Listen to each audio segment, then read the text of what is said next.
Sekolah Menengah Pertama Negeri 2 Margahayu Kabupaten Bandung realisasikan PPDB tahun 2023 secara online, serta melayani offline bagi masyarakat yang tidak memahami online.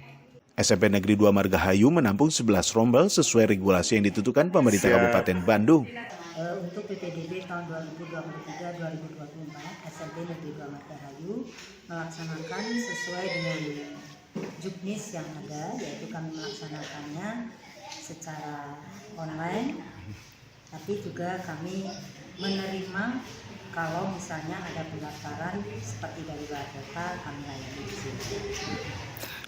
Untuk PPDB ini, SMP Negeri 2 Margahayu menerima 11 rombel dan terdiri dari sesuai dengan aturan yang ada, 50% dari jalur zonasi dan 50%-nya dari afirmasi, perpindahan tugas, dan prestasi.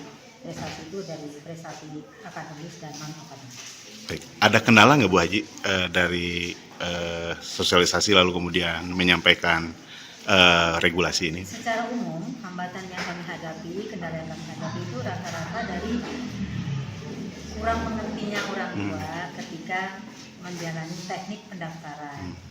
Nah, itu yang menjadi kendala utamanya. Jadi kami memaksimalkan menolong, memberikan bantuan pada orang tua yang mengalami kesulitan dalam teknik pendaftaran. Harapannya mudah-mudahan PPDB khususnya di SMP Negeri 2 Margahayu ini bisa berlangsung dengan lancar, tertib, aman dan nyaman, bahkan nanti ketika pengumuman pun bisa berlangsung dengan tertib. Rekan Hadas TV Kabupaten Bandung, Jawa Barat.